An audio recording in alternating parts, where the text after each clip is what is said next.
ইদানিং স্যারকে হাসতে দেখা যায়। ফর্মালিটি মেইনটেন করা হাসি নয়, বরং মন থেকে হাসতে দেখা যায়। ফারহান বলল, অসম্ভব, স্যার আর মন থেকে হাসা? Nice joke.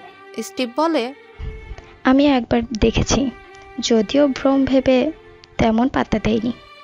শাহেদ বলল, আমি অনেকবার দেখেছি, তাও তোরের ছবি দেখে মুচকি মুচকি হাসতে।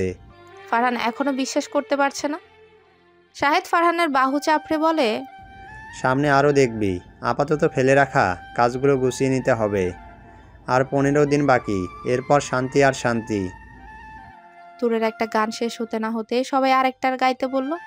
তুর নাকচ করলে মাহবুব সাহেব বলে উঠে, সবার কথা বাদ, আমি আমার মেয়েকে বলছি আরেকটা গান শোনাতে। কে শোনাবে? তুর ঠোঁটের কোণে আঙ্গুল চেপে চিন্তিত ভঙ্গিতে বলল, ঠিক আছে শোনাচ্ছি। ফ্রিতে চলবে না, এর জন্য চকলেট দিতে হবে কিন্তু। মাহবুব সাহেব তুরের এমন আদুরে গলায় কথা শুনে হেসে উঠে বলল, অবশ্যই, বাবা তার মিষ্টি মেয়ের জন্য অনেকগুলো চকলেট এনে দিবে। তুর মাথা নেড়ে বলল, ওকে, আমি আরেকটা গান শোনাবো তাহলে। সবাই হাততালি দিয়ে বলল, শুরু করো। তুর হিজাব টেনে টুনে ঠিক করে চেয়ারে পা গুটিয়ে বসলো। গিটারের টুংটাং শব্দে মুচকি হেসে গাইতে শুরু করলো। সবাই তুরের গান শেষে জোরে হাততালি দিতে লাগলো। মাহবুব সাহেব তুরের মাথায় হাত বুলিয়ে বলল, বাহ, বেশ ভালো গায় আমার মেয়েটা। এদিকে আনান এসেছে অনেকক্ষণ। গাড়ি গেটের সামনে পার্ক করে দৌড়ে ভেতরে ঢুকে। আশেপাশে কোনো গার্ড না দেখে ঘাম ছুটে যায় তার। লম্বা শ্বাস টেনে টাইয়ের নট খুলে ঢিলে করতেই বাড়ির দিকে এগোবে। তো এমন সময় চোখে পড়ে বাগানে সবগুলো গার্ড এক জায়গায় জড়ো হয়ে আছে। তা দেখে আনান দৌড়ে গার্ডদের পেছনে দাঁড়িয়ে উকি দেয়। তখন তুর সবে মুচকি হেসে গিটারের টিউন সেট করছে। সবাই এতটাই আগ্রহ নিয়ে দেখছে, কারো কোনো খবরই নেই। আনান তাদের পেছনে দাঁড়িয়ে আছে। আনানি বা কাকে দোষ দিবে? নিজের বাপ আর ব্যক্তিগত বউ যেখানে জড়িত, সেখানে কিছু বললে দোষ তারই হবে। আনান রাগে ফেটে পড়েছে। কিভাবে গাড়ি চালিয়ে এসেছে শুধুমাত্র সেই জানে। এর মধ্যে কত শত বাজে চিন্তা মাথার মধ্যে ঘুরপাক খেয়েছে, তার ইয়ত্তা নেই। বিদঘুটে অনুভূতি ঘিরে ধরেছিল তাকে। মনে হচ্ছিল মাথার রগগুলো এই বুঝি ফেটে যাবে। এত বছরে এই প্রথমবার আনান এতটা ভয় পেয়েছে, যা বলে বোঝানো যাবে না। কিন্তু আমার কি হলো, যার জন্য এত দুশ্চিন্তা? সে দিব্যি টেনশন ফ্রি হয়ে ঘুরছে। তুরের গাওয়া গান শুনে আনান বরাবরের মতো মুগ্ধ হলেও আজ মনে হচ্ছে এই গানটা তার মতো লোকদের জন্য লেখা হয়েছে। বর বউকে ছাড়া শূন্য শূন্য অনুভব করবে, আর বউ চোরাবালির মতো মন লুকিয়ে রাখবে। ভাবতেই আনানের রাগ হলো। গার্ডদের সরিয়ে তুরকে পাজা কোলে তুলে হাঁটা ধরলো।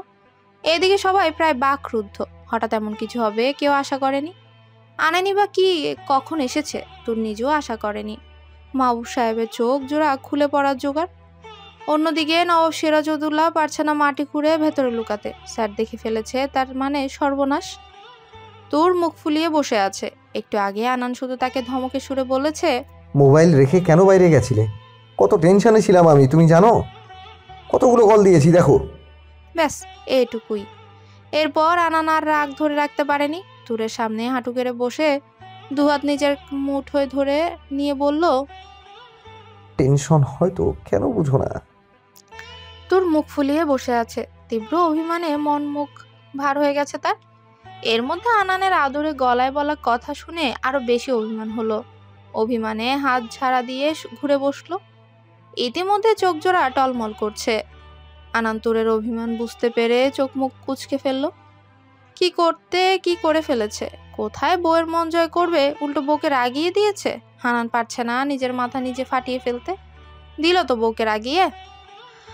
আনান ফোঁস করে নিঃশ্বাস ফেলে তুরের হাত চেপে ধরে। তুর হাত ঝাড়া মেরে ধূপতাপ পা ফেলে ওয়াশরুমে ঢুকে পড়ে। এইদিকে আনান পারছে না হাত পা ছড়িয়ে কাঁদতে, কিন্তু বয়সের কথা চিন্তা করে চুপসে গেছে। তার সাথে হবু এমপি এভাবে কাঁদলে লোকে ছিছি করবে না? ভাবতে গায়ে কাটা দিচ্ছে।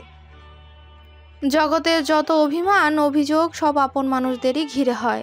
তাছাড়া অভিমান মানুষ তার সাথেই করে যাকে সে আপন ভাবে, একান্ত আপন। ব্যাপারটা না আনান বুঝতে পারছে না তুর অভিমানে মুখ ফিরিয়ে নিয়েছে। আনার চেষ্টা করেও সেটা ভাঙাতে পারছে না।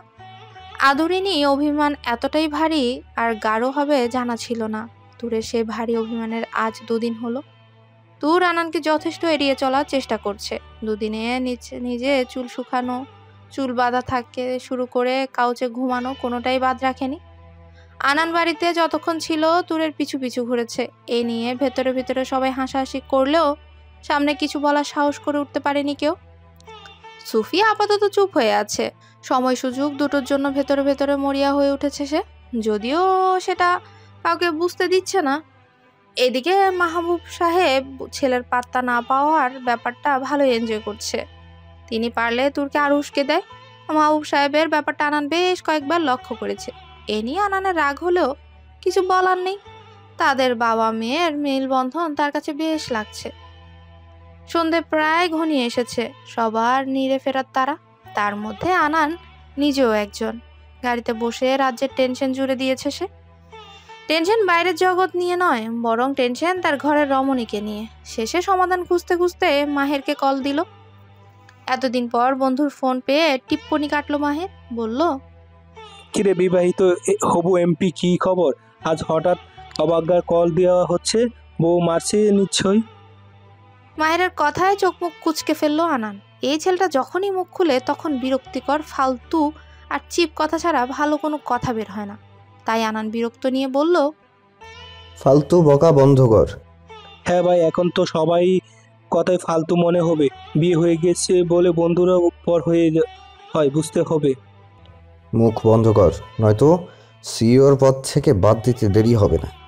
আনানের এহেন কথায় মাহের ভয়ে ঢোক গিলে হে হে করে হেসে বলল, আরে আমি তো মজা করেছিলাম, ডোন্ট বি সিরিয়াস দোস্ত।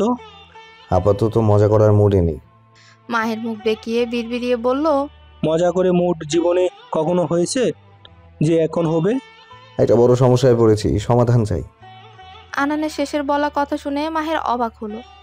তাসবির তাওয়াফ আনান সমস্যায় পড়ে তার কাছে এসেছে? সিরিয়াসলি? মাহের রাজ্যের বিস্ময় নিয়ে বলল, বুঝিনি, আবার বল। না বুঝার মতো কিছু বলিনি, সমস্যায় পড়েছি, সমাধান চাই। মাহের আশ্রয়ের সাথে জিজ্ঞেস করলো, সমস্যা কোনো? সেই সমস্যা তাড়াতাড়ি বল, আমার দোজে বাদ ভাঙছে। আনান হতাশার নিঃশ্বাস ফেলে পুরো ঘটনা পুনরাবৃত্তি করলো। সব শুনে মাহের হাসতে শুরু করলো। হানান বিরক্ত হয়ে বলল, দাঁত কেলাতে বলিনি, সমাধান চাইছি। বউয়ের অভিমানে জর্জরিত হয়ে কাজে মন বসাতে পারছি না। মায়ের হাসি থামিয়ে বড় করে নিঃশ্বাস ফেলে বলল, তোর তো খুশি হওয়ার কথা, আর তুই না চিন্তা করছিস? ব্যাককেল কোথাকার, একবার চিন্তা করে দেখ তো, তুই অভিমান করেছে। অভিমান বুঝিস? রাগ সবার উপরে করা যায়, কিন্তু অভিমান যাকে মানুষ নিজের ভাবে তার সাথে অভিমান করে। তোরের সাথে তোর কথা হওয়ার কথা ভেবে দেখ। তোকে মারতে চেয়েছে আর এখন অভিমান করে কথা বলছে। বেচারা তোকে তার একান্ত আপন ভাবতে শুরু করেছে। আনান সব শুনে ভ্রুজোড়া গুটিয়ে বলল, সত্যি? মায়ের দাঁতে দাঁত চেপে বলে, বেকুব, তুই তোর রাজনীতি ছেড়ে দিয়ে প্রেমিকতে শেখার চেষ্টা কর, সেটা কাজ আসবে। মানে সিরিয়াস, একটা হার্ট সিজন হয়েও এত আবুল কি করে মানুষ হয়?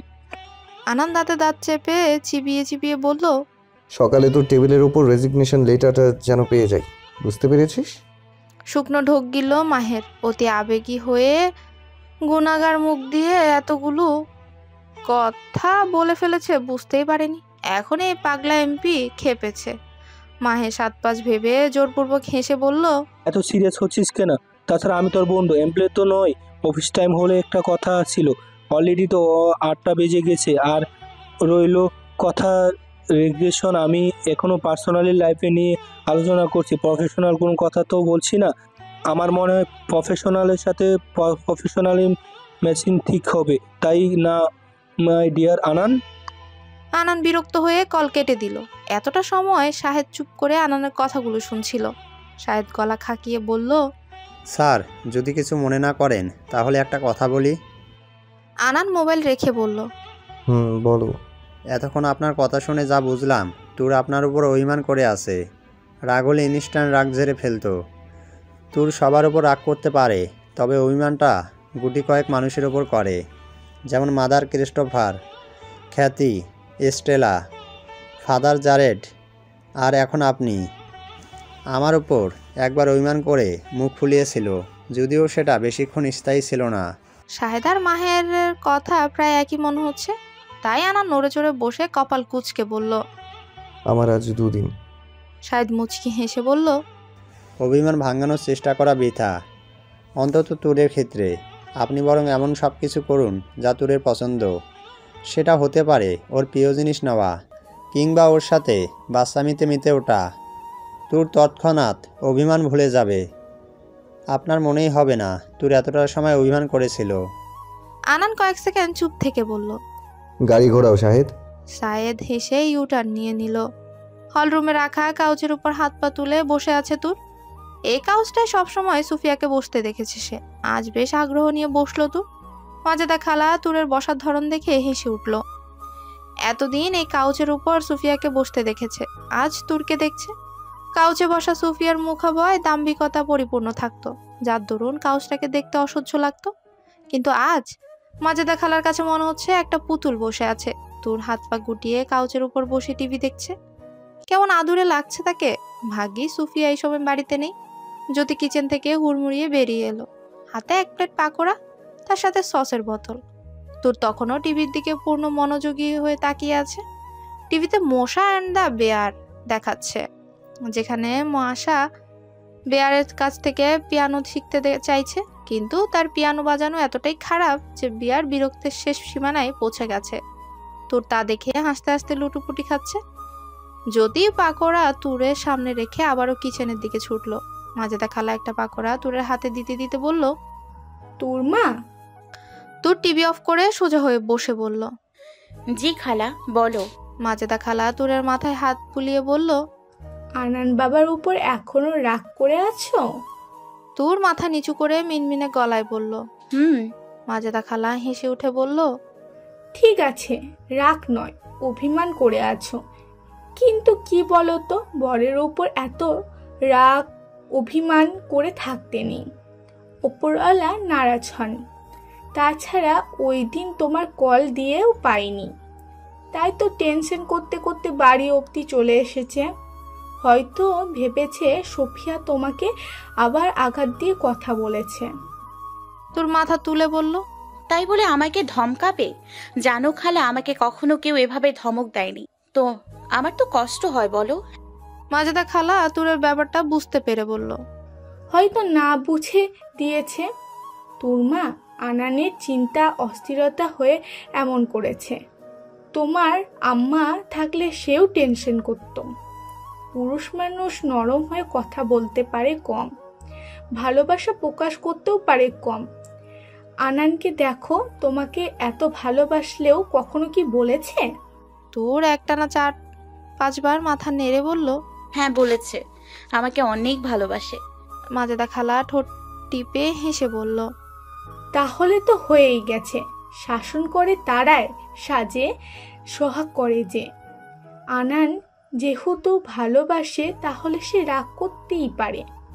তোর পাকোড়ার মুখে পুড়ে নিয়ে বলল, আমি কি করে বিশ্বাস করব তিনি সত্যিই ভালোবাসে? চোর ডাক্তার, তার উপর প্যাকেট করা নান রুটি, মিথ্যে বলছে হয়তো। মাজেদা খালা হাসতে হাসতে বলল, তাহলে আজ জিজ্ঞেস করে পেল সত্যি সত্যি ভালোবাসে কিনা। তোর ভাবুক হয়ে সসের মধ্যে পাকোড়া ডুবোচ্ছে। সত্যি সত্যি জিজ্ঞেস করতে হবে, মনে তো হয় না বাসে। ভালোবাসলে তো ম্যাথিউ যেমন ক্যাথিওর পেছনে ঘুরে তেমন ঘুরতো, কই কখনো তো ঘুরতে দেখেনি। তাহলে বাই এনি চান্স আমাকে ব্ল্যাকমেল করেনি তো? তেমন হলে ওই দিন কেন বলেছিল ভালোবাসে? তোর গভীর চিন্তায় পড়ে গেছে। ভালোবাসে কি বাসানার মধ্যে কোনটা হবে সেটাই বুঝতে পারছে না। অন্যদিকে এনামুল হক অনবরত পায়চারি করেই চলেছেন। ইউকের কোনো ফ্লাইটে তুরের নাম নেই। নিউজিল্যান্ডের ফ্লাইটেও আকরাম হাসান দেশে আসলেও সেও নিখোঁজ। এই দুইটা ব্যাপার এনামুল হককে গভীর ভাবনায় ফেলছে। এনামুল হককে চিন্তিত অবস্থায় দেখে নুসাইব মুচকি হাসলো, অথবা চেহারার চিন্তার ছাপ এনে ব্যতিব্যস্ত গলায় বলল, বাবা, আমার মোবাইলটা দেখেছো? পাচ্ছি না। ছেলের কণ্ঠস্বর শুনে এনামুল হকের সম্বিত ফিরে। তিনি নাকচ করে বলে, কই না তো। তোমার মোবাইলটা দাও তো, আমি একটা কল দিয়ে দেখি। এনামুল হক 7-5 না ভেবে নুসাইবের হাতে মোবাইল দিয়ে দিলেন। নুসাইব মোবাইলে হাতে বেরিয়ে পড়লো, অথবা নাবিদের দেওয়া ইনস্ট্রাকশন ফলো করে মোবাইলটা আবারও এনামুল হকের রুমে রেখে দিল। নাবিদ লম্বা শ্বাস টেনে বলল, অল সেট। অন্যদিকে রোহান, সোহেল আর নীরব মিলে আকরাম এহসানের যত্নার্থী করছে। তাদের যত্নের কারণে আকরাম এহসান ব্যথায় চিৎকার করে উঠছে। আকরাম এহসানের শরীরে এমন কোনো জায়গা অবশিষ্ট নেই যেখানে অকিস্টিকের দাগ নেই। নীরব কিছুক্ষণ চুপ থেকে বলল, হ্যালো বন্ধুরা, পরবর্তী পার্ট খুব তাড়াতাড়ি আসবে, তো সবাই অপেক্ষায় থাকো। আর চ্যানেলটি যারা এখনো সাবস্ক্রাইব করোনি তারা পরবর্তী পার্ট দেখার জন্য চ্যানেলটি সাবস্ক্রাইব করে রেখো। ধন্যবাদ সবাইকে, আমাদের সাথেই থেকো।